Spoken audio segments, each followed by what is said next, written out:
ኮሌትም ከአባቷ ጋር ተጫውቱ ብላ ጋብዛቸው እናቷን ልታግዝ ወደ ማድ ቤት ተመለሰች። የኮሌት አባት የተረጋጉና አብሮ ለመጫወት ብዙም የማይከብዱ ናቸው። የሁለተኛ ደረጃ ትምህርት ቤት የታሪክ አስተማሪ ስለሆኑ ስለ ኢትዮጵያም ሆነ ስለ ዓለም የተሻለ ግንዛቤ አላቸው። አክሊሉንም ስለ አድዋ ድል ጠየቁት።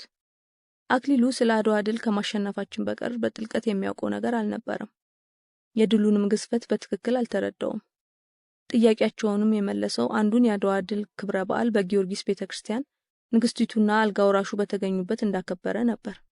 የኮሌት አባት ከእርሱ በተሻለ በመረዳት ድሉ ለኢትዮጵያውያን ብቻ ሳይሆን ለመላው የዓለም ጥቁር ህዝቦች ትልቅ ድል እንደሆነ ዓለም በሙሉ ነጭ የጥቁር የበላይ ነው የሚለውን አስተሳሰብ አምኖ ተቀብሎ ሲኖር ይህን አስተሳሰቡን ቆም ብሎ እንዲያስበውና እምነቱን እንዲሸረሸር ያደረገ ግዙፍ ድል እንደሆነ አስረዱት።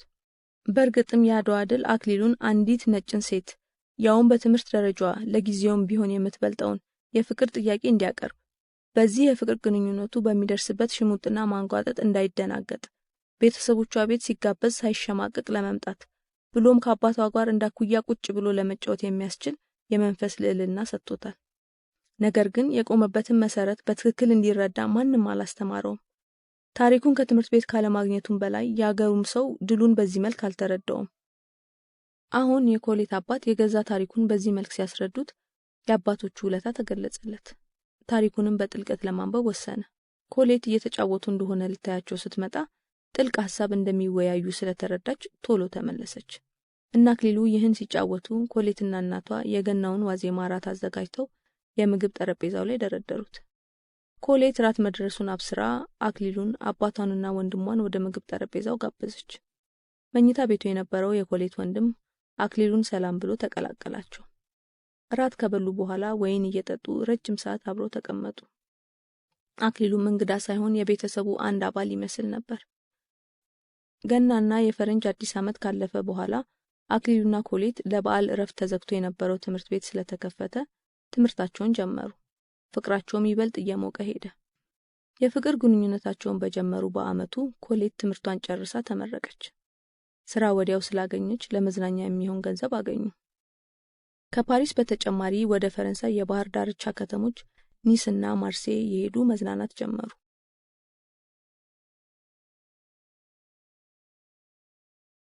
አክሊሉ ከሚሰራበት በጄኔቭ የኢትዮጵያ ወኪል ቢሮ ለስራ ሲገባ ህዳር 26 1927 ዓ.ም በኡጋዴን አውራጃ ወልወል በተባለው ቦታ በኢትዮጵያ የጸጥታ አስከባሪዎችና በጣሊያን ወታደሮች መካከል ግጭት መፈጠሩን ሰማ።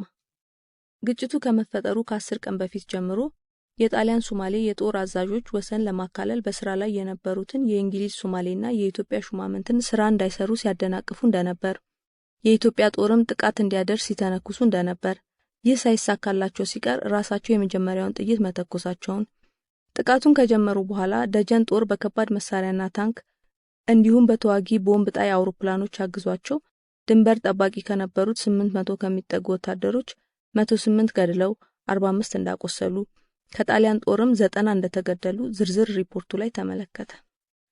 ኢትዮጵያን በውጭ ጉዳይ ሚኒስትሯ ብላቴንጌታ ህሩይ ወልደስላሴ በኩል የጣሊያኑን አምባሳደር ጠርታ ለጉዳዩ ተቃውሟን መግለጿንና ማብራሪያ መጠየቋን አወቀ። በሁለተኛው ቀንም የጣሊያን መንግስት የሰጠውን እብሪት የተሞላበት መልሱን አነበበ። ጉዳዩ በቀላሉ የሚታለፍ እንዳልሆነ ወዲያውኑ ተረዳ። የጣሊያን መንግስት የሰጠው የእብሪት መልስ በንዴት ብቻ የሚታለፍ ሳይሆን መተንተን የሚገባው እንደሆነ ለቡድኑ መሪ ለፊት አውራሪ ተክለ ሐዋርያት ገለጸላቸው። አንተ ምን ትላለህ ልጅ አክሊሉ ብለው ሲጠይቁት ሙሶሎኒ እንዲህ አይነት ግጭት ያለ ምክንያት እንዲፈጸም አይፈቅድም። ተራ ግጭት እንዳልሆነ ደግሞ የደጀን ጦር መኖሩ እስከ ቦምብ ጣይ አውሮፕላን ድረስ በመጠቀሙ ቀድሞ የተዘጋጁበት እንደሆነ መረዳት እንችላለን። አሁን ማወቅ ያለብን ይህ ትንኮሳ ኦጋዴንን ለመውሰድ ነው ወይስ ኢትዮጵያን በሙሉ ለመውረር የሚለውን ነው አላቸው። ኢትዮጵያንማ ምን ብሎ ይወራል? በዓለም ማህበር ነፃነቷ ታውቆ ያለች ሀገር እንዴት ይወራል ብለው ጠየቁት። ሰውየው አሁን ባለበት ሁኔታ ለህግ የሚገዛ አይመስልም። ስለዚህ ለከባዱ ነገር ተዘጋጅተ መቀመጥና አሁንም ጉዳዩን ለመንግስታት ማህበር ማመልከት ያለብን ይመስለኛል። እሱንስ ልናደርግ ነው። ብላቴንጌታ ህሩይ ወደ ጄኔቭ ቴሌግራም እንደሚልክ ጃንሆይ አስታውቀውኛል። ከቢሮ ሲወጣ መንፈሱ በጣም ተረብሾ ነበር። ይህ ጉዳይ በቀላል የደንበር ግጭት የሚያልፍ ሆኖ አልተሰማውም። ለራት ኮሌትን ሲያገኛት ከዚህ በፊት አይታበት የማታውቀው መጨነቅ ፊቱ ላይ ተመለከተች። ሰላም እንኳን ሳትለው ምን ሆነሃል ብላ ጠየቀችው። ሰላምታ አይቀድምም አላት። ሰላም እንዳሉን ፊትህ ነግሮኛል፣ ምን ሆነሃል ብላ ደግማ ጠየቀችው። እንቀመጥና ነግርሻለሁ። ሲቀመጡ የቅድሙን የቢሮ ውሎ ተረከላት። ሁኔታው ግራ አጋባት። እሷም እንዳክሊሉ ተራ የድንበር ግጭት ነው ብላ ባታምንም ወዴት እንደሚያመራ ግን ልትገምት አልቻለችም። ከረጅም ጸጥታ በኋላ አክሊሉ ብቻ የምፈራው ጣሊያን እንዳትወረን ነው አላት። ሐሳቡ እውነት ሊሆን ስለሚችል ቢያስደነግጣትም እዛ የሚደርስ አይመስለኝም፣ ምናልባት ኦጋዴንን ለመውሰድ ሊሆን ይችላል አለችው። ኦጋዴንን ለመውሰድ ይህን ያህል ድራማ የሚያስፈልገው አይመስለኝም። አሁንም ቢሆን ለግጦሽ እየተጠቀሙበት ነው። ጦርነት ውስጥ መግባት የሚያስፈልጋቸው አይመስለኝም። ግጦሹ ለአካባቢው ማህበረሰብ እንጂ ለጣሊያን መንግስትና ህዝብ አይጠቅምም። ጠቅልለው ከወሰዱት ለራሳቸው ጥቅም መዋል የሚችሉበትን መንገድ ማሰብ ይችላሉ አለችው። ከሐሳብና ጭንቀት የተነሳ አእምሮው ስለዛለ ከዚህ በላይ በጉዳዩ ላይ መወያየት አልቻለም። ሁሉንም ጊዜ ያሳየናል፣ እኔ ግን መጥፎ ስሜት እየተሰማኝ ነው አላት። ከሀገሩ ከወጣ 7 ዓመት ቢሆነውም በመንፈስ ያለው ቁርኝት ገረማት። ለማጽናኛ የሚሆን ሐሳብ ስለሌላት ርዕሱን መቀየር እንደሚሻል አስባ ልክ ነህ፣ ጊዜ ያሳየናል፣ አሁን እራታችንን እንብላ አለችው። እራታቸውን በጸጥታ ከበሉ በኋላ ተሰናብቷት ወደ ዩኒቨርሲቲው ማደሪያ ክፍሉ አመራ። የኢትዮጵያና የጣሊያንን ግጭት ከሰማ ጀምሮ አክሊሉ ጉዳዩን በቅርብ መከታተል ጀመረ። ፊት አውራሪ ተክለ ሐዋርያት እንደነገሩት ኢትዮጵያ ከጣሊያን ጋር የገባችውን ግጭት በንግግር ከጣሊያን መንግስት ጋር ባላት ውል መሰረት በሽማግሌዎች ለመፍታት ስላልቻለች እንዲዳኟት ለመንግስታቱ ማህበር ታህሳስ 5 1927 ዓ.ም አቤቱታዋን አስገባች። የጣሊያን መንግስት ግን እስካሁን ያለው ነገር የለም። ቴሌግራሙ ጄኔቭ እንደደረሰ የመንግስታቱ ማህበር ዋና ጸሐፊ የፋሽስት አድናቂ ስለነበር መልእክቱን ለአባል አገራት መንግስታት ከማሰራጨት ይልቅ ለጣሊያን ውጭ ጉዳይ ሚኒስቴር በመስጠት የጣሊያን መንግስት መልስ እንዲያዘጋጅ እድል ሰጠው። ይህን የሰሙት ፊት አውራሪ ተክለ ሐዋርያት ቢሮው ድረስ ሄደው የመንግስታቱ ማህበር ዋና ጸሐፊ ነኝ ከምትል ለምን የሙሶሎኒ እንደራሴ ነኝ አትልም ብለው አወገዙት። ይህን ማድረጋቸው ጸሐፊውን ለጣሊያን መጀመሪያ የማብራሪያ እድል ከመስጠት አልገታውም። ታህሳስ 8 1927 ዓ.ም ለመንግስታቱ ማህበር በተሰጠው የቅድሚያ እድል ተጠቅሞ በኤምባሲው በኩል የሰጠውን የብሪት መልስ አቀረበ። ይኸውም ወልወል የጣሊያን ሶማሌ ግዛት ነው፣ በግጭቱ ዜጎቻችን ስለሞቱብን የሐረሩ ገዥ ወልወል ግዛታችን ድረስ መጥቶ ለባንዲራችን እጅ ይንሳና ለሞቱት ዜጎች ካሳ 200,000 የማሪያ ትሬዛ ገንዘብ የኢትዮጵያ መንግስት ይክፈለኝ የሚል ነበር። እነዚህ ቅድመ ሁኔታዎች ሳይሟሉ በሽምግልና ችግሩ ይፈታ ብላ ኢትዮጵያ የጠየቀችውንም የጣሊያን መንግስት እንደማይቀበለው አሳወቀ። የሁለቱንም አገሮች አቤቱታ የሰማው የመንግስታቱ ማህበር ዳኝነት ለመስጠት ለጥር 11 1927 ዓ.ም ቀጠሮ ሰጠ። በዚህ መሃል የፈረንሳይና የእንግሊዝ ወኪሎች ኢትዮጵያና ጣሊያን ባላቸው ስምምነት መሰረት ጉዳዩን በሽምግልና እንዲፈቱት ሐሳብ አቀረቡ። ጊዜ ለመግዛት እንዲመቸው የጣሊያን መንግስት ሐሳቡን ስለተቀበለውና ኢትዮጵያም መጀመሪያ ያቀረበችው የመፍትሄ ሐሳብ ስለነበር የመንግስታቱ ማህበር ዳኝነት ላልተወሰነ ጊዜ ተላልፎ በሽምግልና እርቅ እንዲወርድ ተወሰነ። ሽማግሌዎቹም የሚነጋገሩበት ጉዳዮች ወልወል የማን ግዛት እንደሆነ ተጠንቶ እንዲቀርብ፣ ህዳር 26 የተፈጠረውን ግጭት ማን ቀድሞ እንደጫረ እንዲጣራና ከዚህ በኋላም እንዲህ አይነት ችግር እንዳይከሰት መፍትሄ እንዲያቀርብ ነበር። ነገር ግን ገና ሽማግሌዎች ሳይመረጡና ንግግሩ ሳይጀመር ሙሶሎኒ ኢትዮጵያ ለካሳ የተጠየቀችውን 200,000 ማሪያ ትሬዛ አስመራ በሚገኘው የጣሊያን ባንክ ማስገባት አለባት ብሎ ጠየቀ። ከዚህም በተጨማሪ በይፋ ይቅርታ እንድትጠይቅ ጋዜጣዊ መግለጫ ሰጠ። አሸማጋዮቹ የፈረንሳይና የእንግሊዝ መንግስታት ነገሩን ለማብረድ ገንዘቡን እንዲከፈል ሐሳብ አቅርበው ነበር። ፊት አውራሪ ተክለ ሐዋርያት ግን ኢትዮጵያ ሞትን የምትመርጠው ከነክብሯ ስለሆነ ካሳውንም አትከፍልም፣ ይቅርታም አትጠይቅም ብለው መልስ ሰጡ። ጉዳዩን በቅርብ የሚከታተለው አክሊሉ ሁኔታው ከባድ እንደሆነ ስለተረዳ አስተማሪውን ፕሮፌሰር ጂጀን ማማከር ጀመረ። ፕሮፌሰሩም ቢሆኑ ጉዳዩን አቅልለው አልተመለከቱትም። ግጭቱ የኢትዮጵያን ነጻነት ሊያሳጣ የሚችል እንደሆነ ገምተዋል። አክሊሉም ያማከረውን ለፊት አውራሪ ተክለ ሐዋርያት ነገራቸው። እሳቸውም የተማሩት ሩሲያ ቀጥሎም ፈረንሳይ ስለሆነ የአውሮፓውያንን ስነ ልቦና ጠንቅቀው ያውቃሉ። መጀመሪያ ከነበራቸው አቋም ቀይረው ሙሶሎኒ ኢትዮጵያን ሊወር እንዳሰበ ስለገመቱ የአክሊሉን ሐሳብ ተቀበሉት። ታዲያ አሁን ምን ማድረግ እንችላለን አክሊሉ? በመንግስታቱ ማህበር በኩል መፍትሄ ለማግኘት መሞከር አለብን እንጂ ጦርነት ውስጥ መግባት የለብንም። እሱማ ጥሩ መፍትሄ ነበር። ግን ማህበሩ የሚያግዘን አልመሰለኝም። ለምን አያግዘንም? የተቋቋመው ለዚህ አይደለም እንዴ? ብሎ መልሶ ሲጠይቃቸው እሱማ የተቋቋመው ለዚህ ነው፣ ግን ዓላማውን በትክክል ያሳካሉ ወይ ነው ጥያቄው። ለምን አያሳካም? ምን ያግደዋል? ብሎ ጠየቃቸው። ምንም እንኳን ብሩህ አእምሮ ያለውና አርቆ አስተዋይ ቢሆንም አክሊሉ ገና የ23 ዓመት ወጣት ስለሆነ ዓለምንና ፍትህ አጉዳይነቷን ገና እንዳልተረዳ ተገነዘቡ። ከዚህ በላይ ማስረዳት ስላልቻሉ እስቲ ጊዜ መልስ ይስጠን ብለው በደፈናው ተውት። ይቅርታውንም ሆነ ካሳውን እንደማያገኝ ያወቀ ጊዜ ለመግዛት የጠየቀው ሙሶሎኒ በሽምግልና መታረቅ ይሻለናል ብሎ እንዳዲስ ሐሳቡን አቀረበ። ኢትዮጵያም ከመጀመሪያው ጀምሮ ስትጠይቀው የነበረው ጉዳይ ስለነበረ ዳግመኛ ተቀበለችው። ሙሶሎኒ ግን ሽምግልና ቢልም ጦሩን በሶማሌና በኤርትራ በኩል ማከማቸቱን አላቆመም። የኢትዮጵያ የውጭ ጉዳይ ሚኒስቴር ብላቴን ጌታ ህሩይ ይህንኑ እየገለጹ ለመንግስታቱ ማህበር ቴሌግራም ይልኩ ነበር። ነገር ግን የማህበሩ ጸሐፊ የፋሽስት ደጋፊ በመሆኑ የኢትዮጵያን አቤቱታ ማህበሩ በመጋቢት 7 እና ሚያዝያ 7 1927 ባደረጋቸው ስብሰባዎች ላይ ሳያቀርበው ቀረ።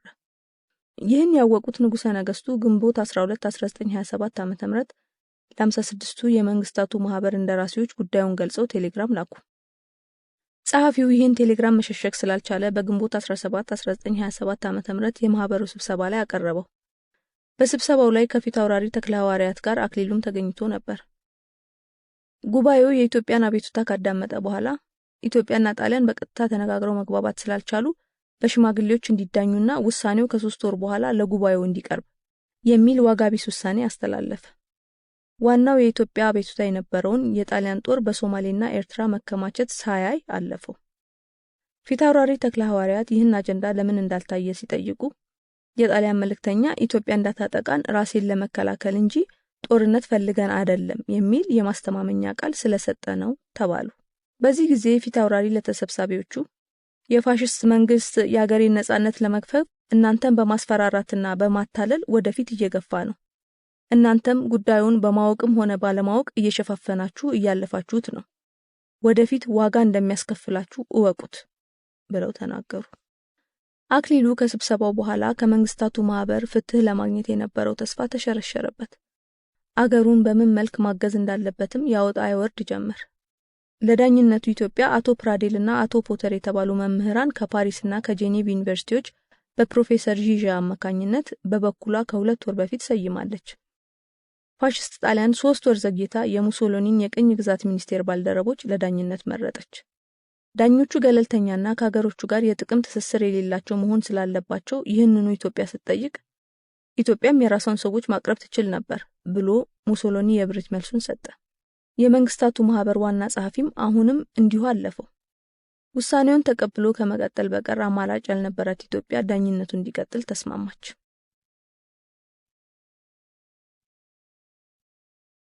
የግጭቱን ሂደት ሲከታተል የነበረው በመንግስታቱ ማህበር የእንግሊዝ ወኪል አንቶኒ ኤደን ሙሶሎኒ በወልወል ግጭትና በኦጋዴን ግዛት አማካኝቶ ኢትዮጵያ ሊወር እንደሆነ ተረድቷል።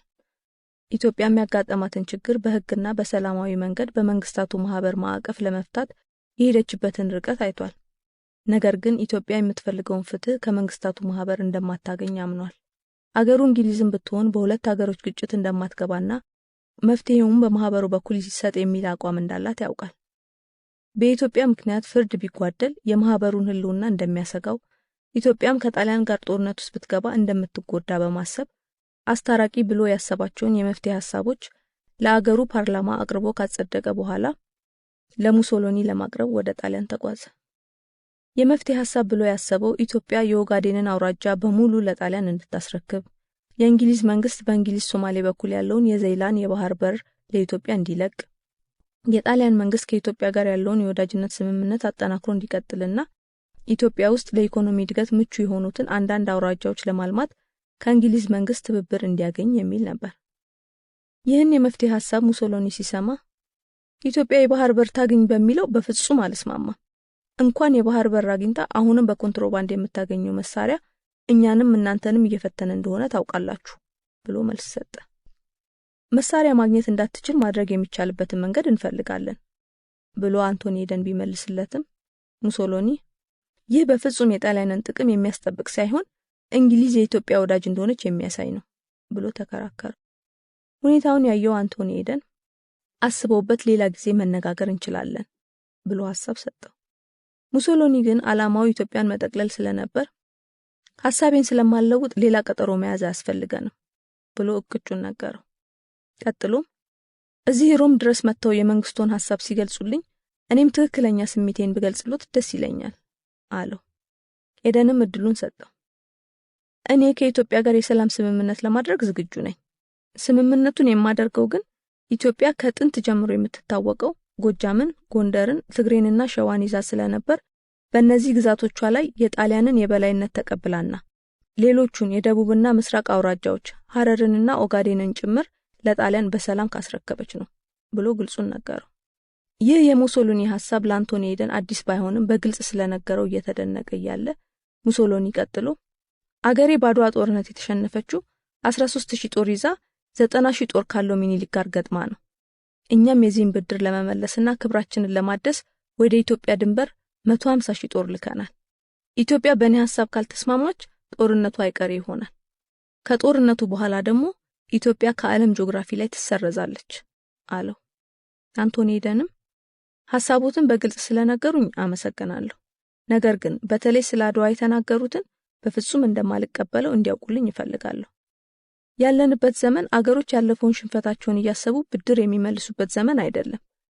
አገሬም ይህን አቋሙን መቼም እንደማትደግፍ ላረጋግጥሎት እወዳለሁ ሲለው ሙሶሎኒ ለማስተባበል የምንነጋገረው ሁለተኛ ቋንቋችን በሆነው ፈረንሳይኛ ስለሆነ ስላልተግባባን ይሆናል እንጂ ለማለት የፈለኩት እንደዚህ አይደለም ብሎ ሲያስተባብል ኤደን የሁለታችንም የፈረንሳይኛ ችሎታ ለመግባባት የሚያበቃ ነው። ለማንኛውም ኢትዮጵያና ጣሊያን በወልወልም ሆነ በሌላ ምክንያት ወደ ጦርነት እንዲገቡ የሚደግፍ መንግስት አይኖርም አለው። የሚደግፍ መንግስት አይኖርም የምትለው የፈረንሳይ መንግስትን ለማለት ነው ብሎ ሲጠይቀው አዎ ብሎ ኤደን መለሰ። ሙሶሎኒም ከፈረንሳዩ ጠቅላይ ሚኒስትር ፒየር ላቫልጋል በኢትዮጵያ ጉዳይ ፈረንሳይ እንድትረዳው የተስማማውን አስቦ ፈረንሳይማ ጣሊያን ኢትዮጵያ ላይ የምታደርገው ማንኛውንም ጉዳይ ለመደገፍ ተስማምታለች አለው። ይህ ድጋፍ ታዲያ በኢኮኖሚ እንጂ በፖለቲካ ዘርፍ አይደለም ብሎ ኤደን ሲመልስለት እሱ በጽሁፍ የሰፈረው ነው፣ በሚስጥር ሁሉንም ድጋፍ ለማድረግ ተስማምታለች ብሎ ነገረው። ይህን ሲያወሩ የሙሶሎኒ የፕሮቶኮል ሹም ምሳ እንደደረሰ ነገራቸው። ውይይታቸውን ለነጋ አሳድረው ለምሳ ተነሱ። አንቶኒ ኤደን በነጋታው ሙሶሎኒ ጋር ሲቀርብ ትናንት የተወያየነውን ለንደን ልኬ ካቢኔው እንዲወያይበት አድርጌ ነበር። ያቀረብነውን የመፍትሄ ሐሳብ ባለመቀበሉ የእንግሊዝ መንግስት ያዝናል። እንዲሁም ኢትዮጵያን ለመያዝ ያወጡት እቅድ በ1898 እንግሊዝ፣ ጣሊያንና ፈረንሳይ የኢትዮጵያን ነጻነት ሳይነኩ በኢኮኖሚ እንዲጠቀሙ የተዋዋሉትን የሚያፈርስ ነው። እርሶ ኢትዮጵያን በሙሉ ለመጠቅለል ሲነሱ የኛን ጥቅም ከማሳጣቱም በላይ የመንግስታቱን ማህበር ህልውናም ፈተና ላይ ይጥላሉ ብሎ ነገረው። ሙሶሎኒም ኢትዮጵያን ለመውረር ቆርጦ ስለተነሳ የ1998 ውል እንዳይፈጸም ዋና እንቅፋት የሆነችው ኢትዮጵያ ናት። አሁንም ከግማሽ ሚሊዮን ጦር በላይ አዘጋጅታ አውሮፓ ውስጥ አንድ ጦርነት ቢነሳ ጣሊያንን ለመውረር አሰፍስፋ እየጠበቀች ነው ሲል መሬት ላይ የሌለ ነገር ዘላበደ። አንቶኒ ኤደንም ይህ እውነት አይመስለኝም፣ ከሆነም የእንግሊዝ መንግስት ንጉሠ ነገስቱን ለማነጋገር ቃል ይገባል፣ እንደውም ንጉሠ ነገስቱ ጣሊያን ልትወረን ነው ብለው ስጋት ውስጥ ነው ያሉት ሲለው ንጉሠ ነገስቱ አስተዋይና ብልህ እንደሆኑ እናውቃለን። ከስራቸው ያሉት መኳንንትና መሳፍንት ናቸው ጦርነት ወዳዶች። ህዝቡም ስራ እንዳይሰራ ሁሉ ጊዜ ለጦርነት ነው የሚያዘጋጁት አለው። ካንዱ ሐሳብ ወደ ሌላው ሐሳብ እየዘለለ መስመር የያዘ ውይይት እንዳያደርጉ የሙሶሎኒ ሁኔታ ኤደንን ስላዳገተው ውይይቱን ለማቋረጥ ወሰነ። የመፍትሄ ሐሳቡንም ሙሶሎኒ ስላልተቀበለው አንቶኒ ኤደን ያሰበውን ሳያሳካ ወደ ለንደን ተመለሰ።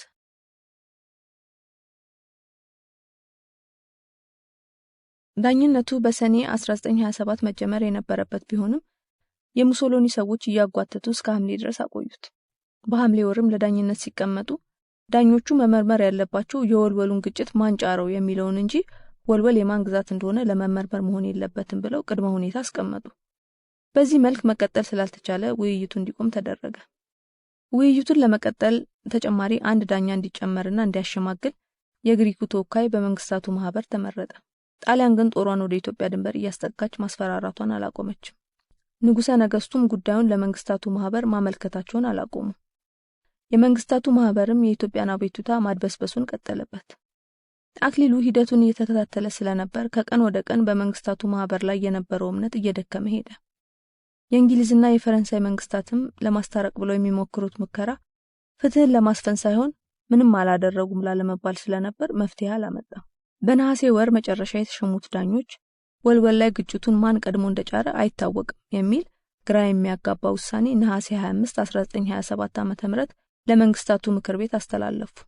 ነሐሴ 29 1927 ዓ.ም የማህበሩ ጠቅላላ ጉባኤ ሲሰበሰብ ከአጀንዳዎቹ መሃል የጣሊያኑ ወኪል ወደ መድረክ ወጥቶ ኢትዮጵያ ምንም ያልሰለጠነች የአረመኔዎች ሀገር፣ ህዝቦቿን በፊውዳል ስርዓት የሚሰቃዩ፣ ባሪያ ንግድ የተስፋፋባት፣ ከሰለጠኑት የአውሮፓ ሀገሮች እኩል መቀመጥ የማይገባት፣ ከ13 ዓመት በፊት የመንግስታቱ ማህበር ለመቀላቀል ስታመለክት የእንግሊዝ መንግስት መቃወሙ ትክክል እንደነበር፣ ነገር ግን በጣሊያንና በፈረንሳይ መንግስታት እርዳታ እንድትቀላቀል የተወሰነላት፣ ከተቀላቀለችም በኋላ አንድም የመሻሻል እርምጃ ስላላሳየች ከመንግስታቱ ማህበር እንድትወጣ የሚል መልእክት ያለው ሰፊ ዲስኩር ሰጠ።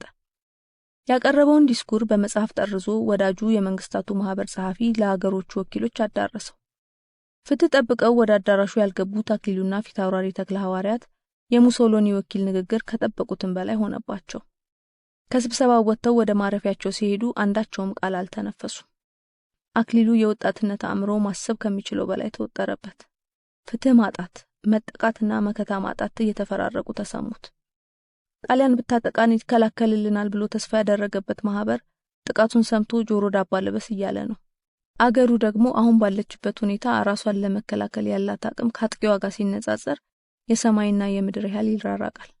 አክሊሉ በአቅሙ አገሩን ለማገዝ ምን ማድረግ እንዳለበት ቢያወጣና ቢያወርድም ምንም መፍትሄ ሊመጣለት አልቻለም። ሁለቱም በሐሳብ እንደተዋጡ ማረፊያቸው ደረሱ። የሚጋሩትን የእንግዳ መቀበያ አልፈው ወደ የመኝታ ክፍላቸው ሄዱ። አክሊሉ መኝታው ላይ ተጋድሞ መፍትሄ ቢያውጠነጥንም ምንም ጠብ የሚል ነገር አላገኘም። አእምሮ በሐሳብ ስለዛለ እንቅልፍ አሸለበው። በሩ ሲንኳኳ ከእንቅልፉ ባነነ። ሰዓቱን ሲመለከት ከ2 ሰዓት በላይ ተኝቷል። ደንግጦ ተነስቶ በሩን ሲከፍት ፊታውራሪ በሩ ላይ ቆመዋል። ሲከፍትላቸው አልፈውት ወደ ውስጥ ገብተው ያለችው አንድ ወንበር ላይ ተቀመጡ። በሩን ዘግቶ አልጋው ጫፍ ላይ ተቀምጦ የሚሉትን ይጠብቅ ጀመር። ምን እናድርግ ትላለህ ልጅ አክሊሉ ብለው ጠየቁት። ቀላል የሚመስል ከባድ ጥያቄ ሆነበት። ምንም ማድረግ የሚቻል አልመሰለውም። የሚመጣውን በጸጋ መቀበሉ ደግሞ አገሩን ለጣሊያን ባርነት አሳልፎ መስጠት እንደሆነ ያውቃል። የሚሰጣቸው መልስ ግራ ገባው። ዝምታውን ያዩት ፊታውራሪ ነገ የምንሰጠውን መልስ ማዘጋጀት አለብን ብለው ጥያቄያቸውን ራሳቸው መለሱለት። ነገ የምንሰጠው መልስ ለውጥ የሚያመጣ ይመስሎታል? አላውቅም፣ ግን ዛሬ ለደረሰብን ዘለፋ በጨዋ ደንብ መልስ መስጠት አለብን። ዝም ብለን ብናልፈው የእነሱን ሐሳብ እንደተቀበልን ይቆጠርብናል ብለው አስረዱት። ምንም መልስ አልሰጣቸውም። ከዝምታው ሐሳባቸው እንዳልተዋጠለት የተረዱት ፊታውራሪ አንዳንዱ ነገር ፍትሃዊ ላይ መስል ይችላል አክሊሉ፣ ከዓለም ሁሉ ጊዜ ፍትህን መጠበቅ የለብህም። በተለይ አውሮፓውያን አንድን ጉዳይ የሚመዝኑት ከጥቅማቸው አንፃር እንጂ እውነት ነው ወይስ አይደለም ብለው አይደለም። እኛም ጥቅማችንን ለማስከበር ጉዳዩን ከራሳቸው ጥቅም አንፃር እንዲያዩት ማድረግ አለብን። የአሁን ፍርሃታቸው ሙሶሎኒ ከሂትለር ጋር እንዳይወዳጅና አውሮፓን በሙሉ ተባብሮ እንዳያጠቁ ነው። ይሄ ግን የሚቀርላቸው አይደለም። በነገው መልሳችንም ውስጥ ይህንን ማካተት አለብን ብለው ሊያስረዱት ሞከሩ። አክሊሉ ግን ፍትህ ከማያሰጡ ዳኞች ፊት ይህን ሁሉ ሀተታ ማብዛቱ ጥቅሙ ባይታየውም ለፊታውራሪ ለመታዘዝ ያህል ተስማማ። ራታቸውን ከበሉ በኋላ እየተመካከሩ የነገውን መልስ አዘጋጁ። አክሊሉ ምንም እንኳን ያላመነበት ነገር ስለሆነ ሐሳብ ማመንጨት ባይችልም ፊታውራሪ ያመጡትን ሐሳብ በጥሩ ቋንቋ በመግለጽ ጽሑፉን አዘጋጀው። በነጋታው የነበረውን የማህበሩን ስብሰባ የመራው ጸሐፊ ለፊታውራሪ ተክለ ሐዋርያት መድረኩን ከመስጠቱ በፊት የጣሊያኑ ወኪል የኢትዮጵያ ወኪል አገሬን ስለሚሳደብ ቁጭ ብዬ ያልሰማም ብሎ ወጥቷል ብሎ ከተናገረ በኋላ ፊታውራሪን ወደ መድረኩ ጋበዛቸው። ፊታውራሪም ወደ መድረኩ ወጥተው ሐሳባቸውን በጨዋ ደንብና በለዛ ቀረቡት። የጠቀሱትም ኢትዮጵያ ያልሰለጠነች ሀገር ሳትሆን የራሷ ስልጣኔ ያላት፣ ከአውሮፓ በፊት ክርስትናን የተቀበለች፣ አሁን ያለችበት ሁኔታ በአውሮፓ የስልጣኔ መስፈርት ቢለካ እውነትም ኋላ ቀር ሊያስብላት እንደሚችል፣ ይህም የሆነው ነፃነቷን ጠብቃ ከነድህነቷ ለመኖር በመምረጧ እንደሆነ፣ ነገር ግን የአውሮፓውንም ስልጣኔ ለማምጣት ልጆቿን በአውሮፓ የተለያዩ ሀገሮች ልካ እያስተማረች መሆኗን፣ ለዚህም ራሳቸውንና ጸሐፊያቸውን እንደምሳሌ ያቀረቡ። የመንግስታቱንም ማህበር ስትቀላቀል ቃል የገባችውን ለመፈጸም የህዝብ እንደራሴዎች ምክር ቤትን ማቋቋሟን፣ ባሪያ ሲሸጥ የተገኘ የእድሜ ልክ እስራት ለመቅጣት ህግ ማውጣቷን ገለጹ። በዚህ በቃል ብላ እንደማትቆምም አረጋገጡ። በመጨረሻም ለየሀገራቱ ተወካዮች የጣሊያን መንግስት ይህን ሁሉ የስም ማጥፋት በአገሬ ላይ የሚያደርገው ሐቁ ጠፍቶት ሳይሆን በጉልበት ነፃነታችንን ለመክፈፍ ስለፈለገ ነው። ተሳክቶለት የኛን ነፃነት ለመክፈፍ ከቻለ በእኛ ብቻ የሚያቆም ሳይሆን ለሁላችሁም የአውሮፓ ሀገራት የማይመለስ መሆኑን እንድታውቁልኝ ይፈልጋለሁ። አሁንም ኢትዮጵያ የምትጠይቀው በሐሰት ወሬ ላይ ተመስርታችሁ ከመንግስታቱ ማህበር ታስወጡኛላችሁ ወይስ በሐቅ ላይ ተመስርታችሁ ፍርድ ትሰጡኛላችሁ ብላ ነው። ውሳኔያችሁንም በአስቸኳይ ለመስማት እንፈልጋለን ብለው ንግግራቸውን ጨርሰው ከመድረክ ወረዱ። የመንግስታቱ ማህበር ጉዳዩን አጥንቶ የሚያቀርብ 5 ሀገሮች ያሉበት ኮሚቴ አቋቋመ። ኮሚቴው በ3 ሳምንት ጊዜ ውስጥ ጥናቱን አድርጎ ኢትዮጵያ ከመንግስታቱ ማህበርና ከሌሎችም ታላላቅ አገራት እርዳታ እየተደረገላት የመንግስቷን ጠቅላላ አስተዳደር እንድታሻሽል፣ የኢኮኖሚ ልማት እንዲስፋፋ ለታላላቆቹ የአውሮፓ ሀገራት በተለይም ለጣሊያን እድል እንድትሰጥ፣ የእንግሊዝ መንግስት ከዚህ በፊት ቃል የገባውን የዜላን ወደብ እንዲሰጥ፣ ኢትዮጵያም ኦጋዴንን ለጣሊያን እንድትሰጥ ወሰነ። የጣሊያን መንግስት ፍላጎቱ ኢትዮጵያን ቅኝ ግዛት ማድረግ ስለነበር በዚህ ውሳኔ አልተስማማም። የመንግስታቱ ማህበርም ኢትዮጵያን ከማህበሩ ባለማስወጣት ከታሪካዊ ስህተት ዳነ።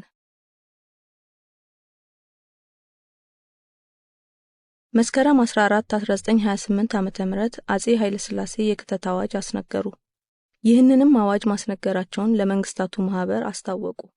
ዓላማቸው ሁሉንም ሂደት በህግና በአውሮፓውያን ስርዓት ለማድረግ ቢሆንም የመንግስታቱ ማህበር ጸሐፊ የፋሽስት ደጋፊ ስለነበር አድበስብሶና ለጣሊያን ፕሮፓጋንዳ መጠቀሚያነት እንዲውል አድርጎ ለአባል አገራት አቀረበው።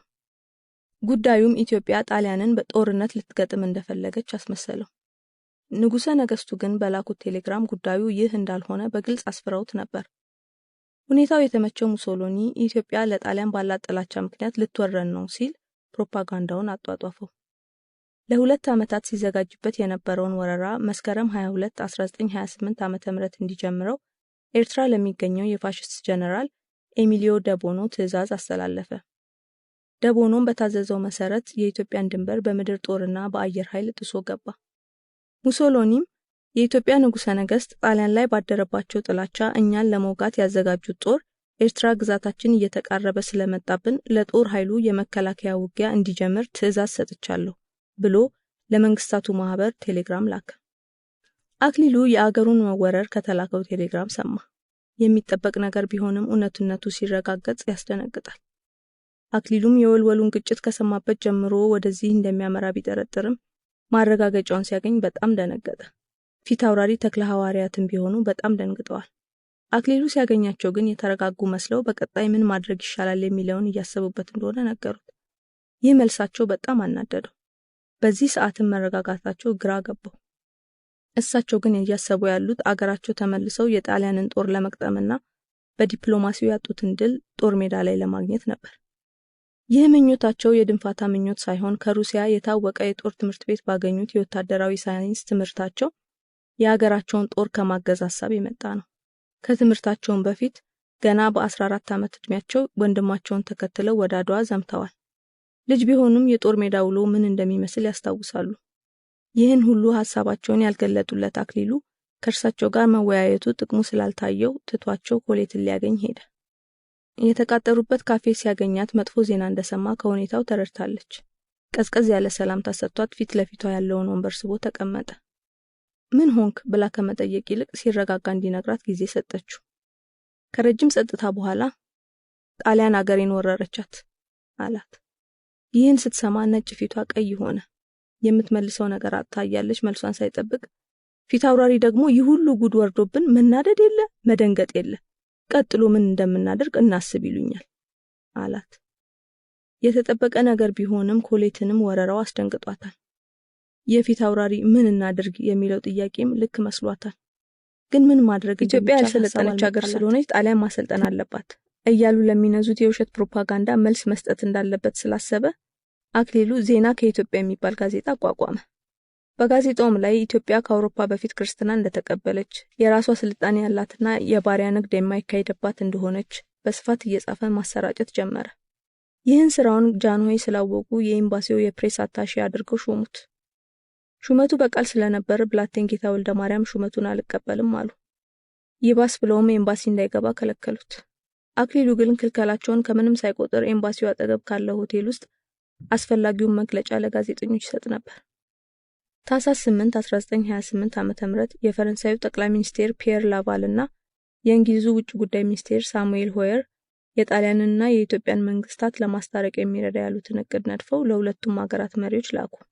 እቅዱ ኢትዮጵያ የትግራይን መሬት ከአክሱም በስተቀር ኦጋዴንን በሙሉ ለጣሊያን እንድትሰጥ፣ ሌሎቹን የደቡብ አውራጃዎች በተለይም ከፋን፣ ሲዳሞንና ባሌን የሙሶሎኒ መንግስት ሙሉ የኢኮኖሚ ስልጣን ተሰጥቶት እያለማ እንዲጠቀም፣ ንጉሠ ነገስቱ ሸዋን፣ ወሎን፣ ጎጃምን፣ ጎንደርንና ከትግራይ አክሱምን ብቻ ይዘው በፋሽስት መንግስት መልካም ፈቃድ በአሰብ በኩል የባህር በር መተላለፊያ ተለክቶ ይሰጣቸው የሚል ነበር። ጃንሆይ ይህንን ሲሰሙ እንኳን ሊቀበሉት ማሻሻያ ይደረግበትና እንነጋገርበት ለማለት የማይበቃ ስለሆነ ውሳኔያቸውን ለማሳወቅ ጊዜ አልፈጀባቸውም። ወዲያውኑ እቅዱን እንደማይቀበሉት ለመግለጽ ተጎጆ አገር ለአጥቂው ካሳ ከግዛቱ ላይ ከፍሎ ሲታረቅ ታይቶም ተሰምቶም አይታወቅም ብለው ጽፈው ላኩ። ይህን የእርቅ ሐሳብ አክሊሉ ምንም እንኳን ኤምባሲ እንዳይገባ ቢከለከልም በወንድሙ መኮንን በኩል ደረሰው። ላቫልና ሆየርን ለማሳጣት መረጃውን ለጋዜጠኞች በሚስጥር አቀበላቸው። እነሱም ለንደንና ፓሪስ በሚታተሙ ጋዜጦች ላይ አተሙት። የፈረንሳይና የእንግሊዝ ህዝብ ይህን ኢፍትሃዊ የሆነ እቅድ ሲሰማ በመሪዎቹ ላይ ተቃውሞን አነሳ። የእንግሊዙ ጠቅላይ ሚኒስትር ጉዳዩን እንደማያውቅና የውጭ ጉዳይ ሚኒስትሩ ብቻውን እንዳደረገው አድርጎ በማቅረብ ውጭ ጉዳይ ሚኒስትሩን ከስልጣን በማንሳት አለፈው። ምርጫ የሚጠብቀው ላቫል ግን አጣብቂኝ ውስጥ ገባ። የእንግሊዙ የውጭ ጉዳይ ሚኒስቴር በተነሳ 5 ሳምንት ውስጥ በተደረገው የፈረንሳይ ምርጫ ላቫል በሄሪዮ ተሸነፈ። አክሊሉም ኢላማውን መታ። አክሊሉ አገሩን በዲፕሎማሲና በፕሮፓጋንዳ በውጭ አገር ሆኖ ሲረዳት፣ ወንድሙ መኮንን ደግሞ የወልወል ግጭት ከተፈጠረ በኋላ በሐምሌ 11 1927 ዓ.ም የአገር ፍቅር ማህበር የሚባል ማህበር አቋቁሞ የአገሩን ሰው የጣሊያን መንግስት የአገሩን ነጻነት ለመክፈፍ እየተንቀሳቀሰ እንደሆነ ያሳውቅ ነበር። በወቅቱ የአገር ግዛት ሚኒስትር የነበረ ሲሆን ህዝቡን ሁል ጊዜ እሁድ የምኒልክ ሐውልት አደባባይ እየሰበሰበ ስለ አንድነትና ስለ አገር ፍቅር ገለጻ ያደርግ ነበር። ንጉሠ ነገስቱም የክተት አዋጃቸውን ካስነገሩ በኋላ ህዝቡ ደጀን ሆኖ ስንቅ እንዲሰጥ ይገፋፋ ነበር። ህዝቡም የመኮንንን ገለጻ በመስማት የሰጠውን ስንቅና መድኃኒት እጅግ ብዙ ነበር።